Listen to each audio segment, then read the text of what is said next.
Olá, olá e sejam muito bem-vindos a mais um Fator K. Hoje falamos de um método muito especial para aprender a falar inglês.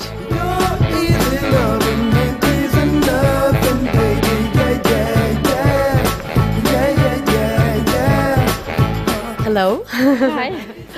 Helen, first of all, I would like you to tell us about the method. About the method that we use? Yeah. Well, the methodology is based on the way children would learn their mother tongue, which is repeated hearing and getting positive feedback. When a baby says mama, and he says mama because he's heard mama 2,000, 4,000 times already, mummy goes, wow! And the baby thinks, oh, I did that well, I'll do it again.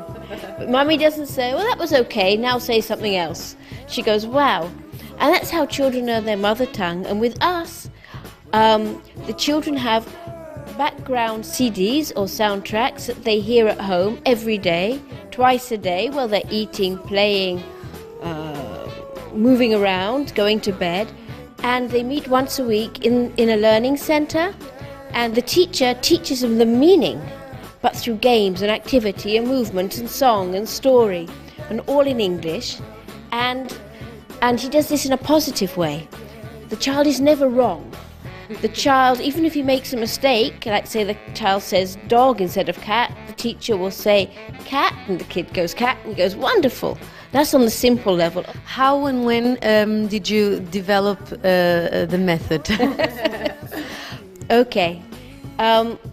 Started over 30 years ago. I'm a linguist. That's what I do. I learnt linguistic science. I used to teach students in university. I was a university teacher when I lived in France. And when my own children were growing up, and my daughter started to learn violin by the Suzuki method when she was 4 years old, I understood that you can learn music by hearing again and again and again.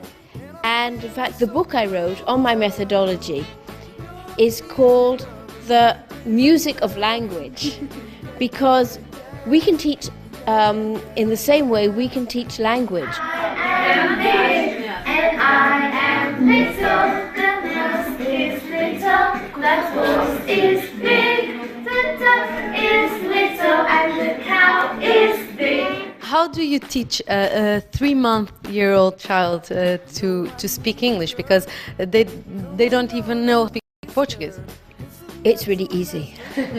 If you can do it in a systematic way. I mean, how does a baby learn Portuguese? You don't say, oh, there's no point in speaking to him in Portuguese because he doesn't speak it or he doesn't understand it. Of course you speak it and you emphasize it, whether in the mother tongue, whether in English. The more you speak to a child, the more the child hears the language, the more he'll produce the language. There's been research on it.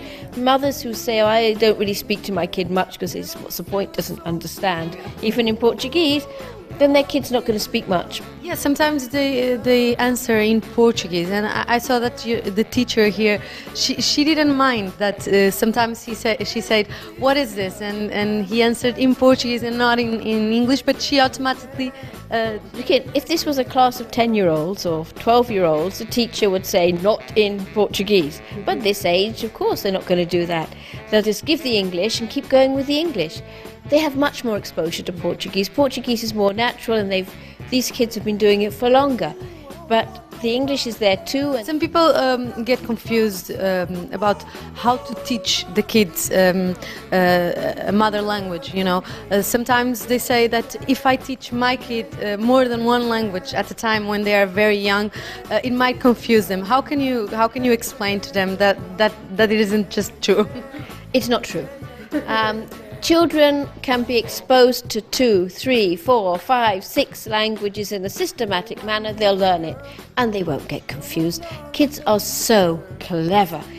Who might get confused? It's an adult. If you produce a few languages for an adult, this will confuse the adult brain, because the adult brain finished most of its growing at the age of 7, and what went in, and what didn't. But actually, the children we work with who have 1 or 2 or 3 languages, whatever they don't just have the extra languages. It expands their brain Learning language is a very, very complicated process, and because of that, the more languages they learn up to the age of 7, the greater the connections between the brain cells. That means all the neural pathways will be much bigger, and this child, and there's a lot of research on it. Is it important that the parents assist to these classes? It depends on the age of the child. Yes, of course, up to the age of about 3, we really prefer the parents to be there. Between 3 and 4, it depends, and from the age of about 4 up, parents don't come to class anymore.